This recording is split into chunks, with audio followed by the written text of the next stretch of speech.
Yes, atheist. This is my response to Essence of Thought, who made a couple videos responding to things I had said here on YouTube. And the first part, he goes through and plays some of my video where I talk about God actually saving humankind from the Nephilim. Of course, evolutionists don't believe in the flood. They don't believe in anything that comes from this historical context. So, none of what you have said is historically verifiable, and therefore it is not a historical context, no more than the destruction of the first Death Star is historical context. It is fantasy, period. I mean, consider this. There's not a single Nephilim fossil that has been found to date, even with all the mud that you numbnuts like to go on about around the floods, etc. To put this in perspective, we have dragonfly fossils which preserve the veins of their wing membranes so beautifully, yet not a single bone from a race of giants that existed all over the earth, to the extent that God felt them enough of a threat to have them wipe out to save humanity. That's kind of a big fail. Greetings and welcome there, people of YouTube. This is Essence of Thought here, responding to God Rules counter-arguments to my video responses. With that said, let us continue. At any rate, Essence of Thought was indicating that, well, angels must be the same or partially the same as humans to even procreate with humans, right? Well, as we can see, lions and tigers are not exactly the same, but they can procreate together, right? Across a single generation, correct, but the offspring are then infertile. You seem to forget that part of defining a species taxonomically. Well done. Going back to what else was discussed in the video, you mentioned how the other tribes wiped out following the flood were really Nephilim, of which the women were taken as wives to breed with, and thus your argument falls apart completely. It collapses. And it shouldn't be rocket science to realize that if God actually created angels and humans, he made humans in his own image, and potentially he made angels in his own image as well, it makes sense that they would be very similar in DNA structure, more so than with an animals versus a human. Okay, especially considering the fact they have free will like we do, and they have consciousness, and they understand what they're doing, they have a right and wrong, all that kind of stuff. So they seem to be more like humans anyways, just based on stories we've read, other than the fact that they're stronger, and then some think they're only spirit, but I don't believe that actually. So what you are saying is that your God chose one conscious group of beings with free will that he created at random over the other. That's the action of a terrible parent figure, just to arbitrarily select one child over the other. So he was saying that they're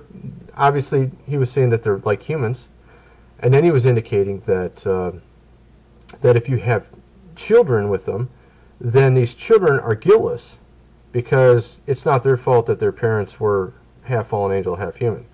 But the problem with this argument is that, for one, with every other type of species out there, God created them, and God gives them a spirit.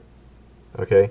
With something else trying to make their own thing outside of God, we don't know what type of spirit they would have had. If they would have even had, it's hard to even imagine what it would be. Because if God is putting spirit in animals and humans, and then something else comes along and says, hey, I'm going to make my own thing, you know, we don't know what it has in it. Okay, and from what it reads in all these books, they were very evil. Okay, going around psychotically killing everything and destroying everything, even killing each other. So, you know, he's acting like they're like cute little innocent babies, but it's more like these horror flicks you see in sci-fi where they did some genetic manipulations. Next thing you know, you got some psychotic half human, half animal freaking killing everything. Okay, that's kind of more like what it is. So, and it's not made by God, it's made by someone else, right? Kind of like how people today are, you know, taking animal and human DNA and kind of making fun stuff themselves, like we see in Europe. They've made over 100 or something. I can't remember what they call them. So my point is, one, it's not rocket science that God would create angels very similar to humans. And then two, it's not rocket science to realize that if God didn't create it and God didn't put a spirit in it, something might get effed up in the process. And according to what we read, they were freaking crazy. Okay, so they were doing a lot of evil shit. It ain't rocket science, okay? They weren't exactly made correctly is kind of the idea. And whose fault is it for creating two populations that can breed, and then designing the system so that if they do breed, those bred will be monsters by nature? We're not talking about a mad scientist here, but the apparent being that created everything, including the rules of the game. Also, my suggestion still stands. Why couldn't God beam the Nephilim to their own designed universe and show compassion to his effective grandchildren? Hell, if he's all powerful, he could have given each one their own universe to prevent them attacking one another. So many holes in your arguments, even when you make shit up. Okay, you might be wondering why I'm not playing his audio. Well, you might be a little surprised, but I don't trust people. Okay, I don't trust people, so I'm not going to play his audio. Okay, I'm going to just read what he was reading, and I'm going to comment on what he was saying. Okay. So you find me dishonest when I played your entire video whilst you will not. You could start your own smithy here with this much irony. Let's just put it this way. He was reading, and it took me a little while to figure out which version he was reading from. It sounded a little bit like the NIV, but then it had some things that were indifferent. And then I realized what it was the New International Reader's Version. The NIRV, it's like an NIV, I guess, sort of. New International Reader's Version. So he's reading Genesis 6, and I found some really interesting stuff out when I did research on what he was reading. I'll just read what he was reading, and then point out kind of what he was trying to get at and why it's an error. Genesis 6, verse 4, and goes through, I think, verse 5. The Nephilim were on the earth in those days. That was when the sons of God went to the daughters of men and had children by them. The Nephilim were the heroes of long ago. They were famous men. Nephilim were also on the earth later on. The Lord saw how bad the sins of man had become on earth. All the thoughts of his heart were always directed toward what was evil. The Lord was very sad that he had made man on the earth. His heart was filled with pain. So the Lord said, I created man on the earth, but I will wipe them out. I will destroy people and animals alike. I will also destroy the creatures that move along the ground and the birds of the air. I am very sad that I've made them. This is very interesting once you hear how many errors are in this, what I just read. You'd be kind of shocked, actually. Okay, I had to look up a few things. I had looked it up before, actually, and it's kind of interesting. It never says in the Greek Septuagint that God repented or that he was sorry that he made man. This is actually an error, and as I've indicated in many videos, and Essence of Thought apparently was not aware of this, the Hebrew Masoretic has lots of errors in it. Okay, and the reason why it does is mainly because the Council of Jamnia modified it. They removed 20 books from the Old Testament, and they modified various words in the Hebrew Masoretic text so that it would look different than the Greek Septuagint. Now, why would they do that? Why would they make it look different than the Greek Septuagint? It's because the Christians, according to the Jews, hijacked the Greek Septuagint and took it for their own, because they were actually converting Jews with the Greek Septuagint by proving that Jesus was the Messiah using the Greek Septuagint. So these Pharisees didn't exactly like that people were being converted to Christianity. As you can see in the Gospels, they're usually pretty pissed off about stuff like that, and particularly Acts. You'll see a lot of Pharisees kind of pissed off about the Gospel. But so what they did is they decided to demonize the Septuagint, according to Justin the Martyr, Tertullian, and other early church fathers. And what they did is they modified the Hebrew Masoretic by removing certain books, by modifying the terms. They changed the word virgin to a young woman in the Hebrew, and they're with referring to the prophecy of Jesus' birth, for instance. There's a lot of other things they changed, and this is actually an example right here too. Okay, I'm sorry for rattling. Let me just show you the error. Okay, so you heard me read it. It says that God repented and he was sorry. Okay, I'll just read it real quick again. Just verse 5. The Lord saw how bad the sins of man had become on the earth. All of the thoughts in his heart were always directed only toward what was evil. The Lord was very sad that he had made man on the earth. His heart was filled with pain. So the Lord said, I created man on the earth, but I will wipe him out. I will destroy people and the animals alike. I will also destroy the creatures that move along the ground and the birds of the air. I am very sad that I made man. Well, you see where it says sad twice? It doesn't actually say that. In the Greek Septuagint, and I believe it only says it in the Hebrew Masoretic. I don't think it probably says it in the Dead Sea Scrolls either. According to what I've read, they even indicate that the Greek Septuagint is more accurate in what it's saying when compared to the Dead Sea Scrolls. So, okay, I'm going to just read it as it's really written in the Greek. Genesis 6:6. Instead of it saying, and God was grieved or sad that he had made man on the earth, it says instead, and it says instead, and God pondered why he had made man upon the earth, and he thought it over. So it doesn't say he repented of making him, it just says he pondered why he made him and thought it over. And then there's also another verse. Let's see here. What is it? I think it's verse 7.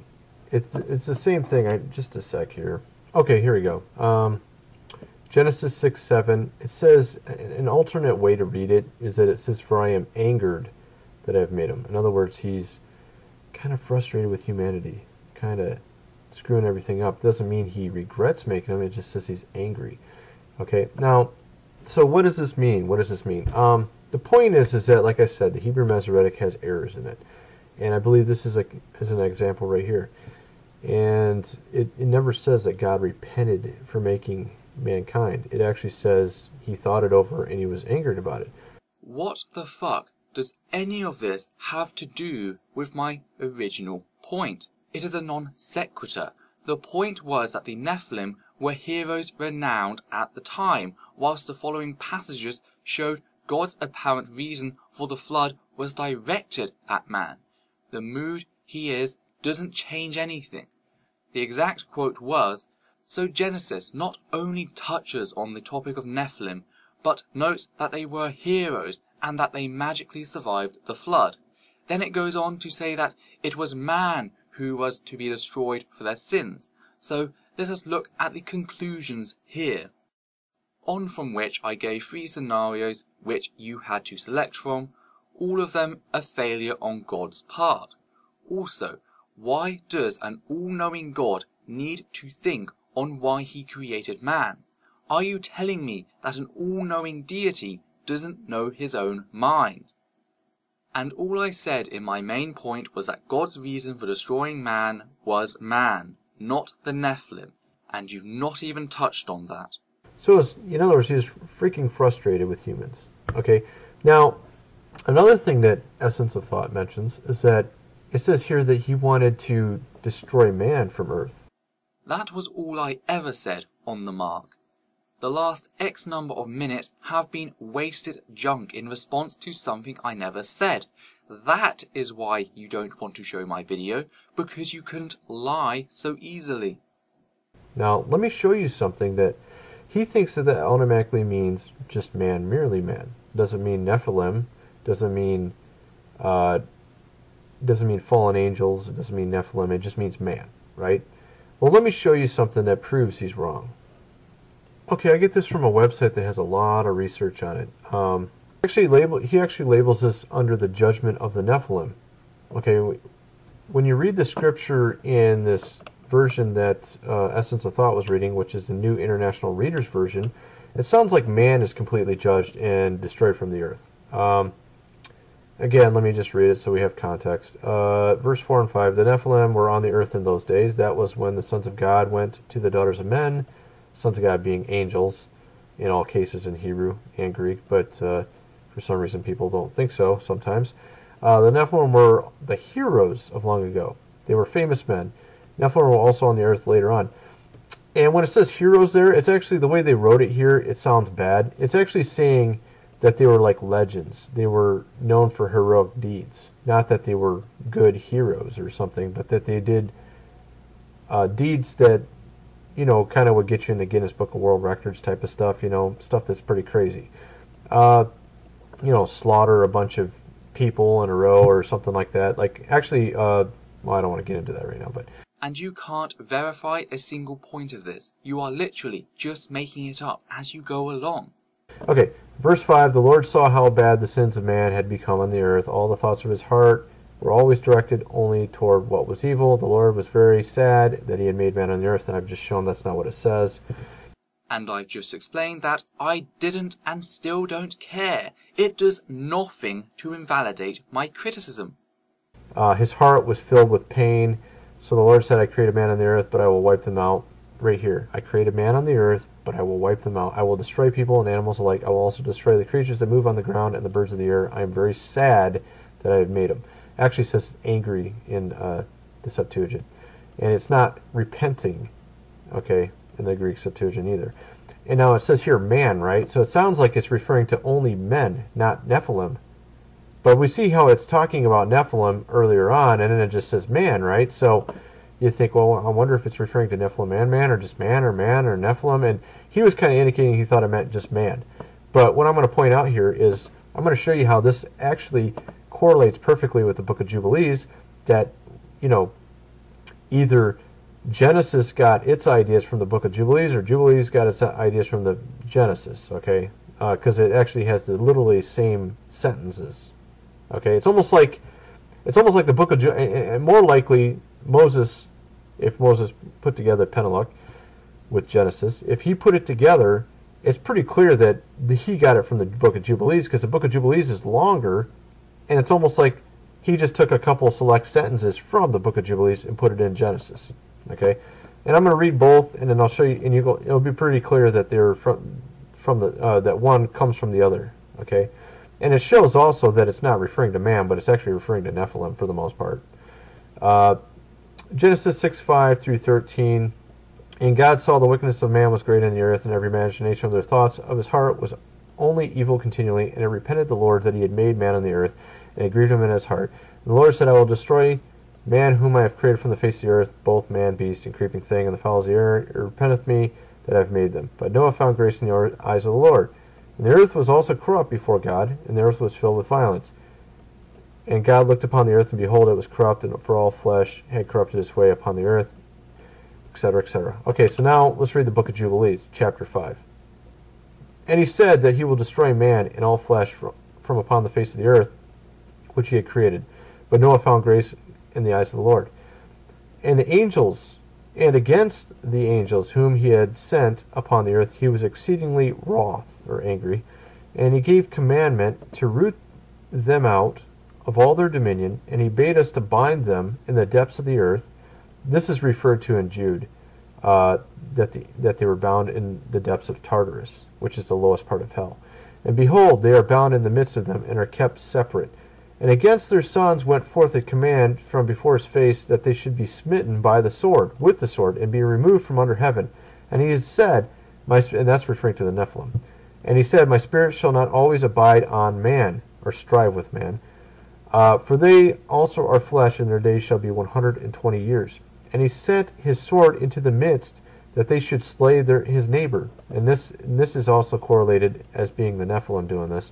And they began to slay each other until they all fell by the sword and were destroyed from the earth. If you read the book of Jasher and Enoch, it makes it clear that's what's going on. And their fathers being the watchers, witnessed of their destruction. After this, they were bound in the depths of the earth forever, meaning the fathers were bound in the depths of the earth, which was Tartarus. So the fallen angels were bound in the depths of the earth. So they watched their own children die. And this is the men that slayed their brothers, which means man, the word man refers to Nephilim.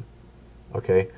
And it says in Genesis that all flesh was corrupt. The earth was corrupt before God in Genesis 6:11. So in other words, when it says the word man there, that God wanted to destroy man from the earth, what it's indicating is God created man first, and man had perverted its ways and even changed his own DNA through having mating relations with fallen angels to create Nephilim. So these Nephilim were part man.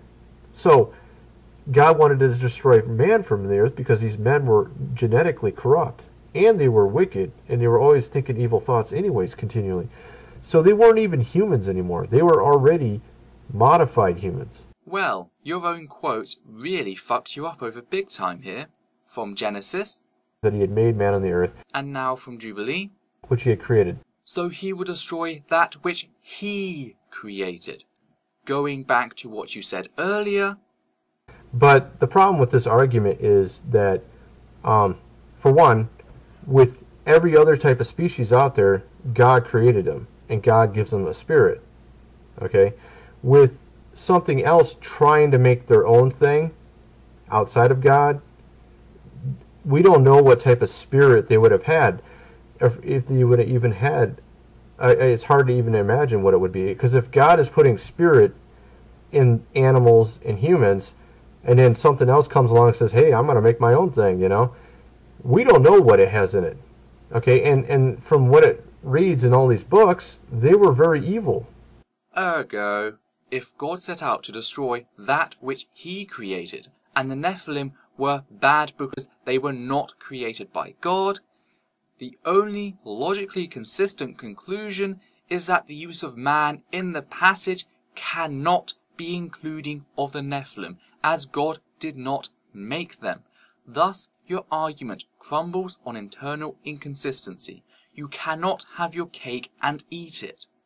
And with that, I feel like this segment has dragged on for long enough. Sorry that I've not been around so much, but GR really has a way of making things A, long-winded, and B, incredibly easy to push over with the slightest of blowing.